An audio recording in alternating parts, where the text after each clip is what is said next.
changes from 1 to m, right? Because this the other terms are non-negative, I mean. So the finite case is done. For the infinite case, we can use the finite case as follows. So suppose the covering is infinite, then if you take uh, m of those intervals, then by the finite case we have that summation k equal to 1 to m bk minus ak is less than equal to b minus a, and then we can just take m tends to infinity. So then we have that the limit is also less than equal to b minus a. So this lemma is done. So is this lemma fine? Yeah, someone should say yes or no. I mean, it should be This is for disjoint intervals. yes. Yes, yes, it is for disjoint intervals. Okay. And show the lemma also. Yeah. Let's go back. Yeah. So this union is disjoint. So Oh, yes, yes. that's why we can say that this intervals are like this a1 is less than a2 and so on. We can assume that. Otherwise, we cannot assume this, right? Yeah. Okay, so we will now move to the next lemma. So now we have the opposite thing. So if a comma b is contained in the union of an comma bn, where this collection is again taken to be finite or countable, then b minus a is less than equal to summation bn minus a. So now we again break this into two cases, finite and infinite. So for the finite case, we deal with the case when the union is disjoint union first. So first we assume that a comma b is contained in the disjoint union of ai bi, and and now what we'll do is we intersect a comma b with That you ai are comma using this bi. notation, which I didn't actually introduce. So you are using that notation for disjoint union. You can show it by your. Yes, yes. So this is the notation. This This is the notation for disjoint. That means it is disjoint, right? Yeah. yes. So which I should have introduced. I didn't introduce. You can take that. I mean, we can fix that notation. Yeah. Yeah. Yeah. So this is the disjoint union, Right. like rectangular type of Right. this union. So now the idea is to take the intersection with intersection of a comma b with ai comma bi. So let this ai prime comma bi prime is ai comma bi intersect a comma b, and this is obviously a subset of ai comma bi because we are intersecting this with something. And then clearly, because this ai prime comma bi prime is contained in ai comma bi, we have that ai is less than equal to ai prime, which is less than equal to bi prime, which is less than equal to bi, right? And clearly we also have that a comma b is the disjoint union of ai prime comma bi prime, because this originally this was a subset of this, and we are taking the intersection of this with a comma b. So these two sets become equal. And now we have, so without loss of generality, we can assume that these ais are in increasing order. And because the union is disjoint union, we will have this, that a1 prime is less than equal to b1 less than equal to a2. Okay, this should be b1 prime. Okay, so my mistake. So this should be b1 prime. So a1 prime less than equal to b1 prime less than equal to a2 prime less than equal to b2 prime, and so on up to am prime less than equal to bm prime. So without loss of generality, we can assume that this is the case. So notice that we are using disjoint union here because this b1 we are assuming it to be less than equal to a2 prime, and so on. So then clearly we will have that a is equal to a1 prime, right? Because a1 prime is the smallest of the ai primes. So a should be equal to a1 prime, because this is from this equality it follows that a equal to a1 prime. And similarly we have that the bm prime is the largest of the bi primes, so b should be equal to bm prime. And we have that bj equal to aj plus 1 prime. That is also easy to see. So we will use this. So now what we do is we again write this b minus a as so okay, so b minus a is nothing but bm prime minus a1 prime, because b is equal to bm prime and a equals a1 prime. And now what we do, is we write bm prime minus a1 prime as the telescoping sum. So we write bm prime minus a1 prime as bm prime minus am prime plus am prime minus bm minus 1 prime and so on. So we do this. We write this as the telescoping sum of these terms, and we already showed that am prime. So we already showed that aj prime is equal to bj minus 1 prime for all j. So these terms will cancel, and the terms which will remain are precisely this bi prime minus ai prime. These terms will remain for I equal to 1 to m, and that is less than equal to summation bi minus ai because of this inequality. Bi prime minus ai prime is less than equal to bi minus ai. So we ultimately have that b minus a is less than equal to summation bi minus ai. So we proved the lemma for the case when the union is finite as well as the union is disjoint. So from this we observe that we are also done for the case when the union is finite but not necessarily disjoint. First interval as it is, and then take the second interval and remove the portion of the first interval which is sitting in that. So we can just take a2 comma b2 minus a1 comma b1, and we can replace a3 comma b3 with a3 comma b3 minus the union of the first two intervals, and so on. And then uh, we will arrive at the disjoint case for which we have already proven the result. So we are done with the finite union case also. So up to this is fine. Yeah. Okay. Yeah. Because see when we remove, for example, when we consider a3 comma b3 minus the union of the first two, it will again be some union of these half open half closed intervals, right? Because we already showed that they form an algebra. So we are done for the finite case. So now we assume that the collection is infinite. So in this case, we will use the finite case as follows. So we will use compactness of closed interval. So given a small enough epsilon positive, we have that closed a plus epsilon comma b is sitting inside union of this an comma bn plus epsilon by 2 power n. Why? Because a plus epsilon comma b is sitting inside this open a comma closed b, which in turn is inside this union, which in turn is inside this union. So we have that a plus epsilon comma b is sitting inside this union, which is a union of open intervals. Now because a plus epsilon comma b is compact, we have a finite subcover of capital N intervals.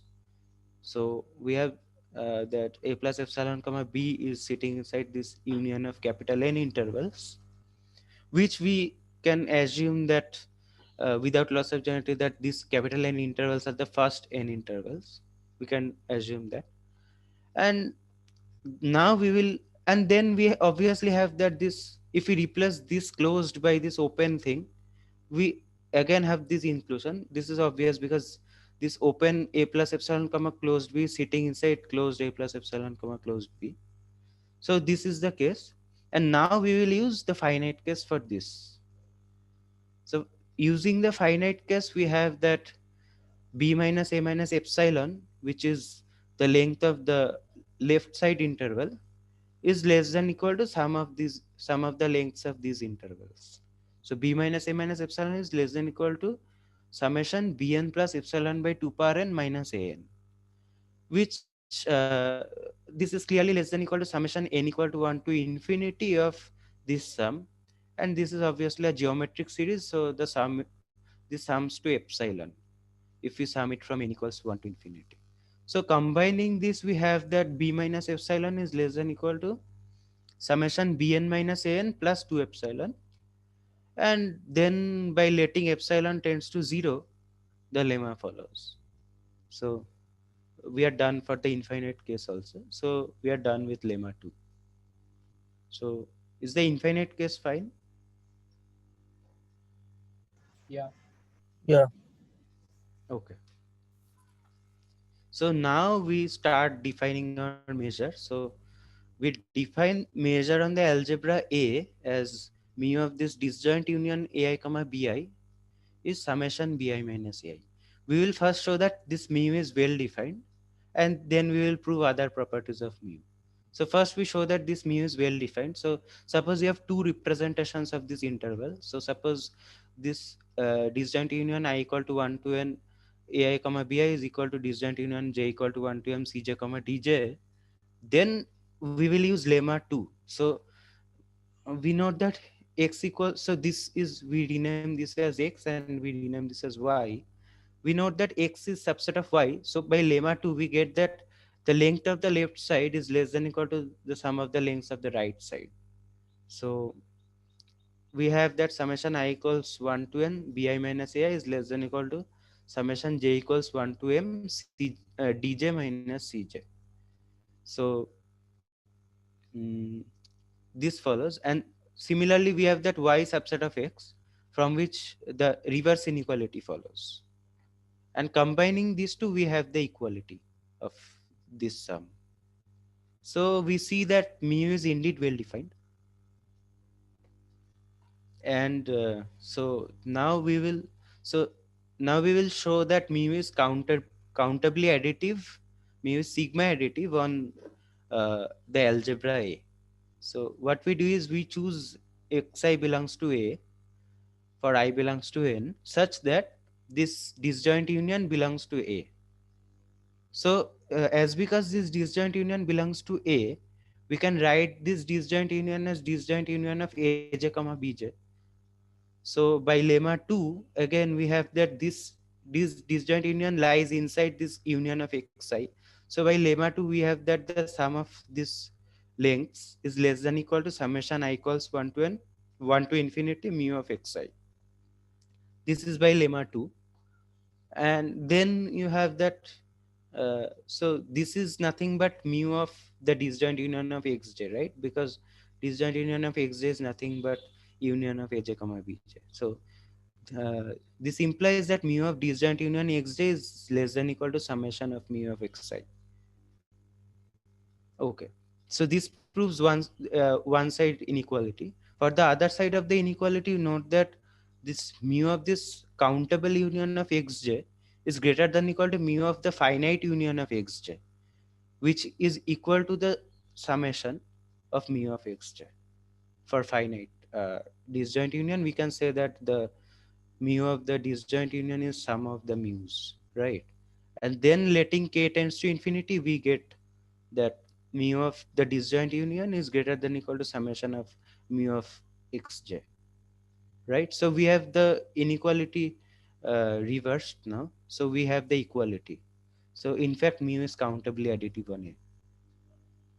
So we have shown that mu is well defined and mu is countably additive on A. So up to this is fine. Yes. Yeah. So now we will, so we note that this real line, this R can be written as union of open z comma close z plus 1, where z varies over the integers, and mu of this z comma z plus 1 is nothing but 1. So we note that mu is sigma finite, right? Because R can be, the ambient space can be written as the union of subsets, each of which has finite measure. So mu is sigma finite. And now we can use the Carathéodory extension theorem to, to extend mu to the sigma algebra generated by A. Because we have countable additivity and we have sigma finiteness, this mu extends uniquely to a measure defined on sigma of A, which is the Borel sigma algebra. And now we will show that this mu is translation invariant on the sigma algebra itself. So for that, what we do is, for S belonging to the algebra, we obviously have that mu of S equal to mu of S plus X. This is by definition of mu on the algebra, right? Follow straight from the definition. And then for t belongs to sigma of a, we have that mu of t is nothing but the infimum of summation of mu of si, where t is a subset of union of si, and si, the elements si are in the algebra A. So this follows from the definition of outer measure that we introduced in the proof of the Carathéodory extension theorem. So mu of t will be the infimum of sums over individual mu's of uh, the subsets, where the subsets are in A and T is covered by this union. So we'll use this to prove translation invariance of mu. So if T is contained in union of Si, where the Si's are obviously in algebra A, then T plus X is subset of this union of Si plus X. This is easy to see. And so so we have a covering of T plus X by elements of the algebra. So by definition of outer measure, we have that mu of T plus X is less than equal to summation I equals 1 to infinity mu of Si plus X. And this mu of Si plus X is nothing but mu of Si, because we know that translation invariance holds for elements of the algebra, right? And this Si plus X and Si are in the algebra itself. So we have that mu of t plus x is less than equal to summation of mu of si. And now what we do is we vary over all covers of t. So when we vary over all covers of t by elements of the algebra A, and when we take the infimum over all covers of t, we get that mu of t plus x is less than equal to mu t for all x in the reals. And so we have proven that mu of t plus x is less than equal to mu t. And now what we do is we take s equals t plus y, x equals minus y, and from this inequality where we just replace t by s, so we have mu of s plus x is less than equal to mu s. And now we substitute t plus y in place of x and minus y in place of now we substitute t plus y in place of s and minus y in place of x.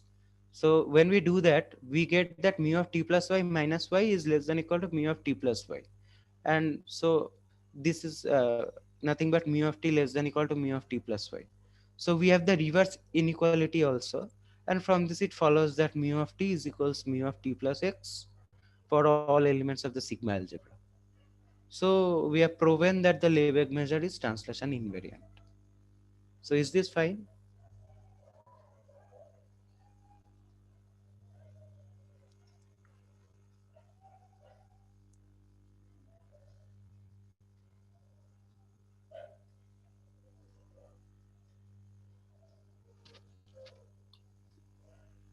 Yeah, it's fine with everyone.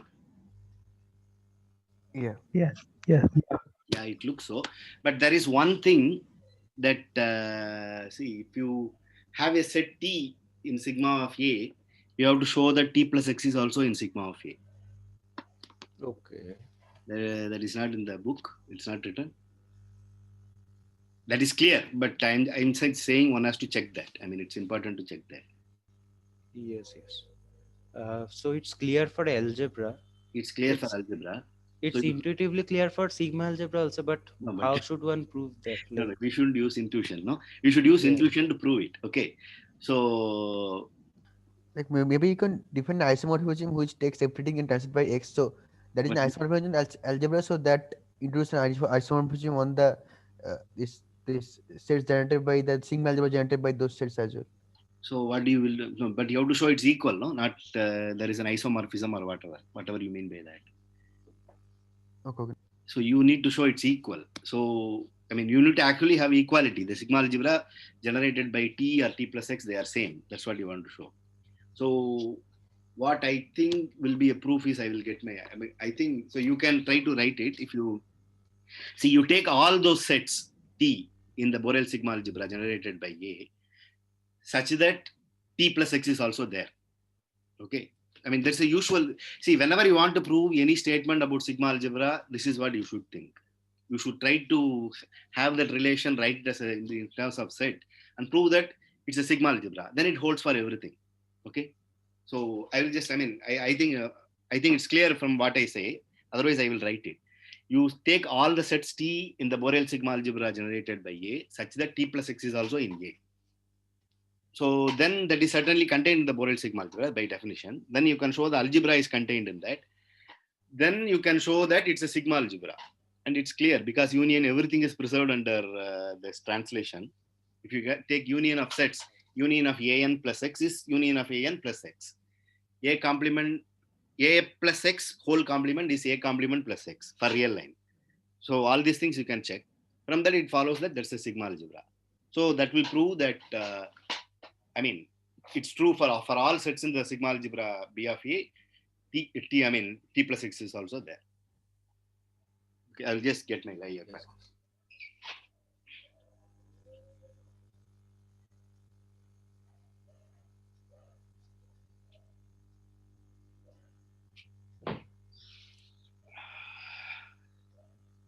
So I had a question here. Yeah. So okay. So You ask the question. Yeah. yeah, so like in this, I mean, whatever Sayantan presented, I mean, why did we, I mean, work with half open, half closed intervals, or I mean, we could have just worked with the algebra generated by open intervals, right? Yeah, but you have to take complements. That's complicated. No, I mean, this is here. The main thing is complement also looks like this. See. So here okay, the representation of the algebra is nice. Yeah, here it forms an algebra. No, finite union of that is an algebra. If you take open interval, then if you take the complement, that's not open interval anymore. Yeah, so I was thinking of taking the algebra generated by that. Yeah, but so what is the algebra? You have to write it. It's complicated, no? Okay. Yeah, I see. you have to work with that. See, this is nice to work with. That's all. Okay, thanks. So I'm joining. So maybe I can stop sharing now. Yeah, you can stop sharing. Yes. Yeah. Yes. So I have joined. Now I have to share.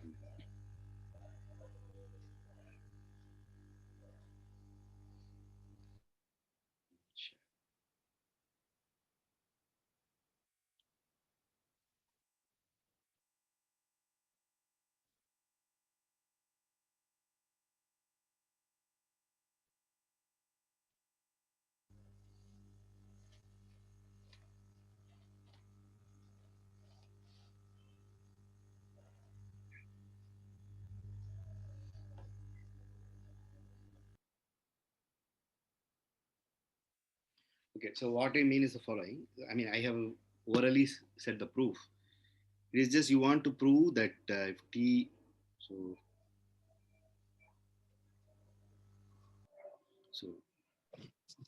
this is the proposition. This is what we have to verify.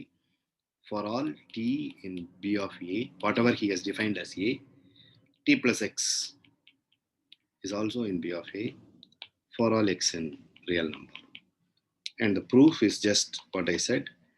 You consider this B, so BT or whatever, is all those T in B of A such that T plus X is also in B of A. Okay. Then clearly, so of course BT is contained in B of R. B of, you can call it B of R also, but I think here it's called as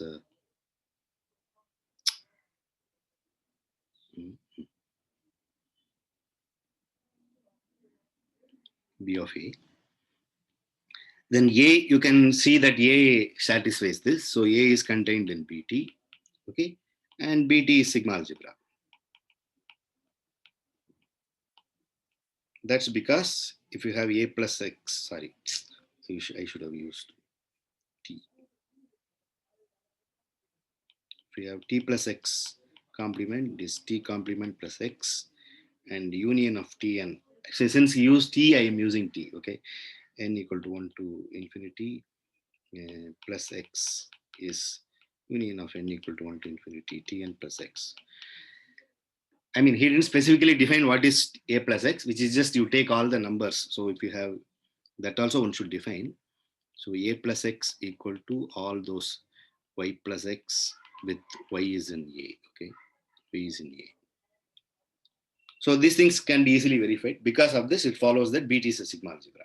Since the B of A is the smallest sigma algebra generated by that, this implies Bt is equal to sigma B of A.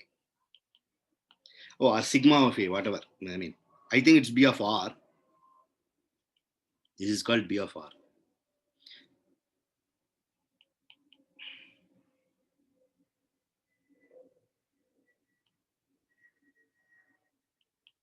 Okay. Which is sigma of A. So Bt equal to sigma. So when T is there, T plus X is also there. And I think this immediately proves you don't need to verify the outer measure and all. Because if you have any lambda, so you called it lambda, no? What did you call us, mu or lambda? Mu. Usually, I called it mu. Yeah. okay. So usually Lebesgue measure, we usually use the symbol lambda. That is the standard symbol for Lebesgue measure. Okay, mu is for any measure. Okay, so let's lambda be. So we have already defined lambda on that. Okay, lambda, we have lambda on A, and we have extended to, when we have extended to B of R, okay, you can define lambda x on A just by translating it, but just by lambda x on any set A equal to lambda of A plus x. Okay, you can just define it like this. Okay, right? Then lambda x equal to lambda on A, right? But since the extension is unique,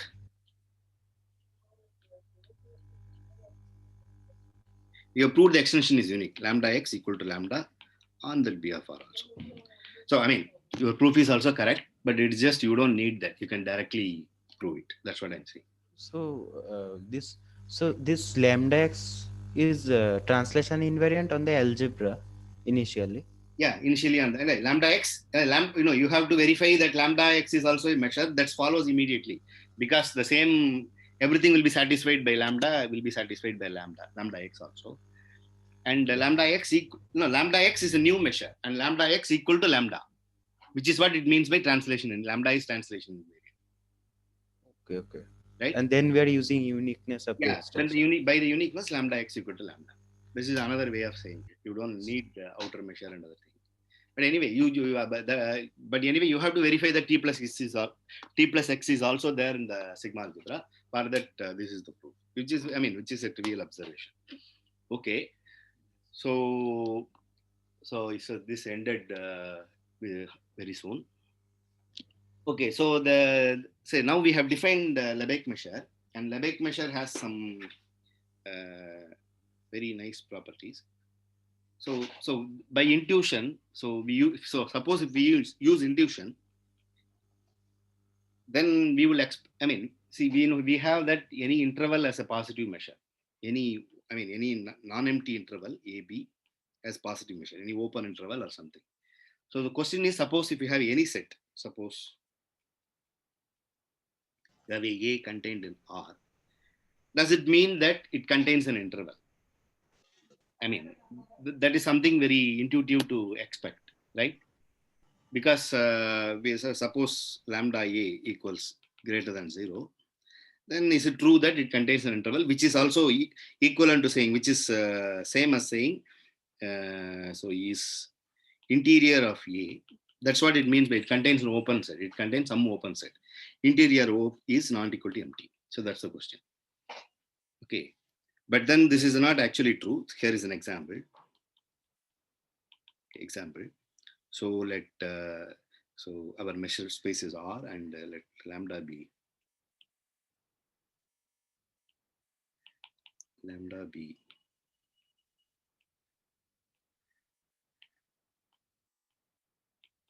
measure on Borel sigma algebra generated by R. I mean, I also write it like this, BR or whatever. This means Borel sigma algebra generated by R. Then maybe let us take just 0, 1. Okay. I mean, we can restrict Borel Lebesgue measure to some interval, and which satisfies the same thing. So let lambda be the Lebesgue measure on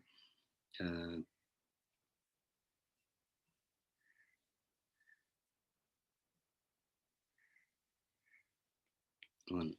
Borel sigma algebra generated by 0, 1. Okay. So now our omega, whatever you call, that is 0, 1. Okay. And the Borel sigma algebra, that the sigma algebra is Borel sigma algebra 0, 1. And lambda is Lebesgue measure. Okay. Lebesgue measure restricted to 0, 1. Okay. So now we want to produce a set which has positive measure but does not contain any interval, does not have any interior. Okay. So choose, let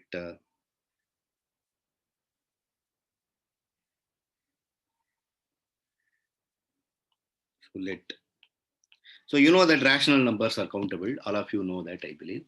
Rational numbers are countable, so that can be enumerated by natural numbers.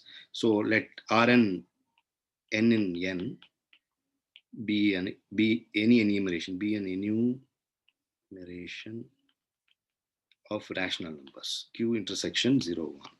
Okay. Are all rational numbers contained in 0, 1. Okay. So this is a standard example. Okay.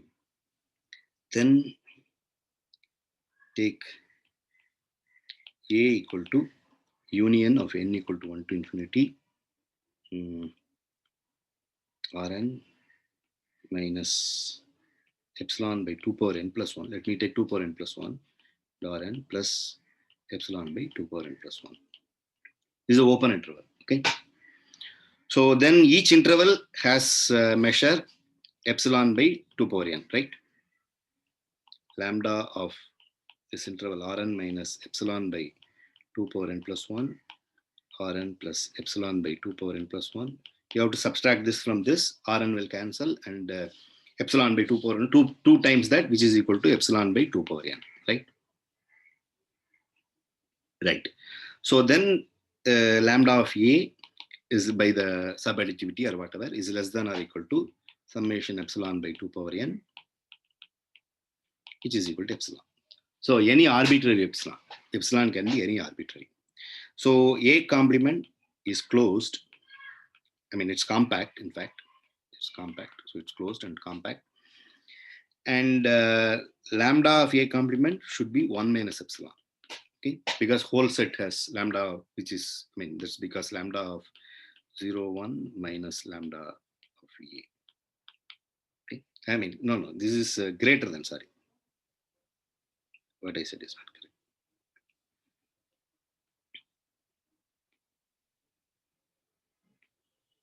Is greater than lambda of, let me write it and then see, lambda of A. Lambda of A plus lambda of, this is equal, of course, sorry. This is equal, okay, which is greater than, this is lambda of 0, 1, 1, so it's 1 minus epsilon, okay, greater than or equal to 1 minus epsilon. So then this, I mean, you see, since rational numbers are dense in 0, 1, rational numbers are dense, and you are taking a open interval around rational numbers and you are removing it from 0, 1. So A complement cannot contain any open interval.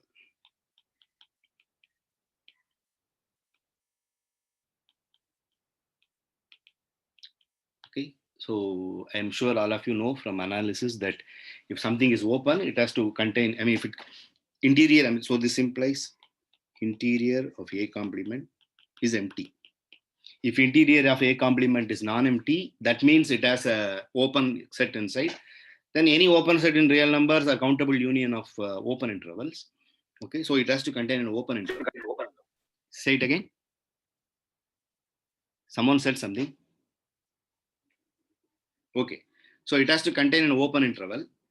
So because all we have removed all, I mean, if it has an open interval, then it has to contain a rational number in that, and it has to contain an open interval. I mean, since it's open interval, it has to contain an open interval around rational number.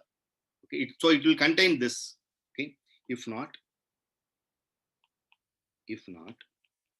then there exists open interval. Then there exists some Rn minus epsilon. I mean, there exists some open interval. Then you can find a smaller. I mean, something from this open interval will have an intersection with that. But we have removed it. No, epsilon by 2 power n plus 1, Rn plus epsilon by 2 power n plus 1. Intersection A complement is not equal to empty. Okay, not equal to empty. That's what it means. If the interior is not empty, this will intersect with that, right?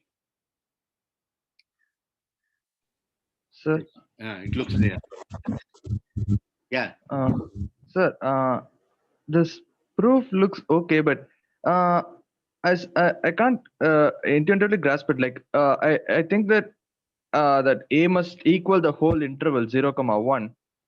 Well, when we see the union, it seems like it, but then you say that lambda of A complement is A greater. has A cannot be equal to whole interval because it has measure equal to epsilon. Whole interval has measure equal to 0, 1.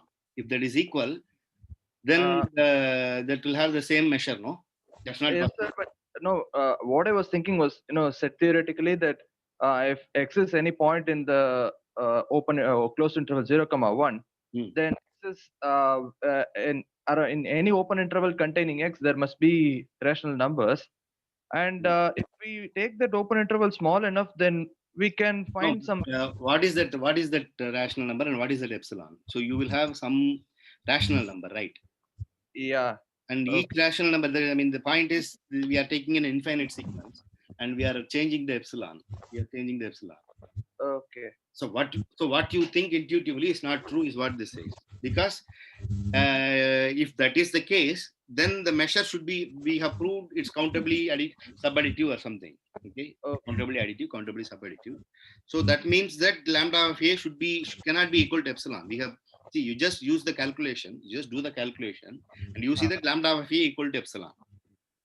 So, but then lambda of whole set is equal to 1. Yes. Yes, sir. I can understand that calculation. It's just, and even then, we cannot show that any point particularly exists in A complement, right? So that is also. That is not true. That is not true. We have a lot of points. We have. We should have. We have a whole. The measure of the A complement is almost equal to 1. So it's not just. It's 1 minus epsilon. You can vary the epsilon. Even if you can get a measure as close to 1. So it's much bigger than that. Measure theoretically is much bigger than that. Yes, sir. So no. What I was saying was, we cannot definitively say that some particular constant or some value lies in A complement, but we can say that its measure is greater. It's non-zero. So that is the case here. But it should have a lot of. So this is something. What our intuition says is not true. That's what this example shows. Yes, our intuition shows that if there is a set A which has positive measure, then there should be an interval. Or as you say, since rational numbers are dense, so it should be in one of those. So if any point should be in one of those intervals, that's not true. Okay. And whatever the A we have taken, not every point is not in A. Okay. Because the rational numbers it's not some discrete. It's not. It's a different. It's a dense countable subset. So it has some. The enumeration is complicated, no. Whatever we have the enumeration, that enumeration is not like natural numbers or something. What you think intuitively like. So A is dense in the closed interval 0, 1, but its complement is. Complement as measured. Say the point is always rational numbers are dense in. Rational numbers in R or something, but all rational numbers has measure 0, of course. That's not against our intuition because rational numbers are dense. So every single point, singleton set.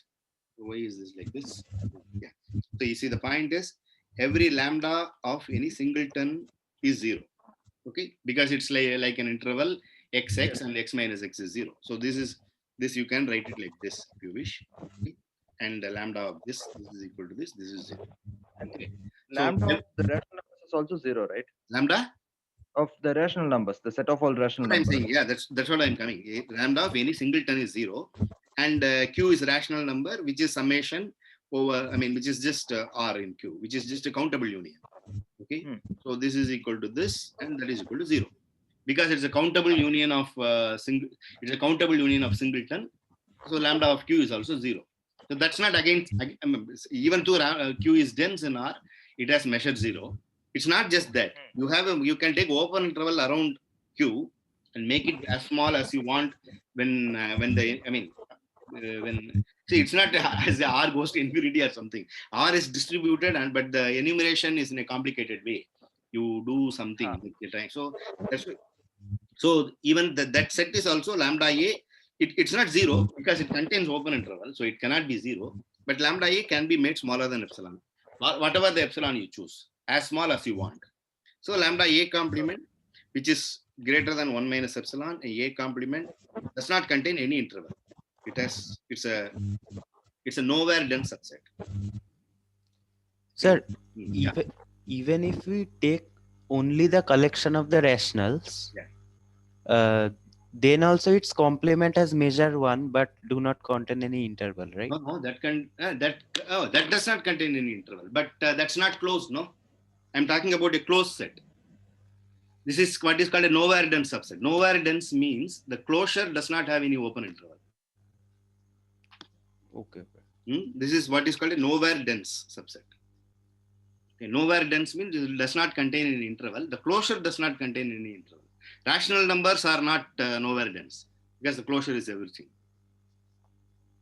Okay? Yes. So this A complement is it's a really exotic set, which is very simple to construct, but its closure is it's nowhere dense. I mean, it does not contain any interval. Okay? That's the difference. So here is an exotic example. So measure theoretically is, I mean, it's not that sets can be very complicated. That's why we do measure theory, then usual length and other thing. I mean, a length concept can be very complicated. That's what it says. Okay. So there is another example you must be knowing, which is called Cantor set.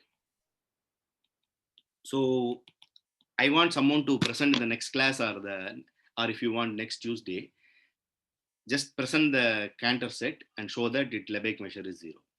So I don't want anyone who has done BSc second year or who has done some. I mean, there should be students who are not from CMI, So one of them should do. I mean, when I took the class in BSc second year, this was done. In fact, this was done by Dia. So of course she shouldn't do this now. So someone should do it now. Someone who has not seen it or something. They could have seen it somewhere else. That doesn't matter. So one of those students should reply today, and I mean either they do it on Thursday or next Tuesday. Okay. Sir, the example you discussed above, the Schmidt-Volterra Cantor set also works, right? No, but Cantor set will have measure 0. That's not. No, I am talking about the Schmidt-Volterra Cantor set, where instead of removing 1/3, you remove 1/4 of each at each step. Okay, then what? So it's also called as the fat Cantor set. Okay, so what? Yeah, No. so I mean that is a variant of the Cantor set which has measure greater than 0, unlike the standard one which has measure 0. Oh, okay. And it is also nowhere dense and compact. Correct. Yeah. Well, I don't know much about those things. I mean, so if you say, I mean, I know that there are very versions of Cantor set, but yeah. So if it has positive measure, that's an example, good example, right? Okay, sir. Yeah. So I mean, someone from who did not do BSc, I mean, analysis course in, I think such students are there. Okay. Someone has joined from outside. So one of them should do the Cantor set, which is very easy. The notes is available in the internet. Otherwise, I will send it. You have to ask me, I will send it. Okay. So you just have to do the Cantor set and then prove that it has measure 0. There are other properties of Cantor set that also you can prove. Okay, it's nowhere dense. I mean, you should prove it's nowhere dense, compact, and all those things. Compact is clear. It's closed. It's closed by the construction. It's closed, and you have to prove it's nowhere dense. And you prove there are other properties also you can prove if you wish. You prove that it's a very easy assignment. So someone should do in the next class. Okay. So can I do it next Tuesday? Who is that? Abhiram. Just joined. Okay, very good. Okay, you can do. Yes. Done. Okay. So can I do it next Tuesday? Next Tuesday. Okay, not on Thursday. Next Tuesday. Fine. Okay. Thanks. Okay.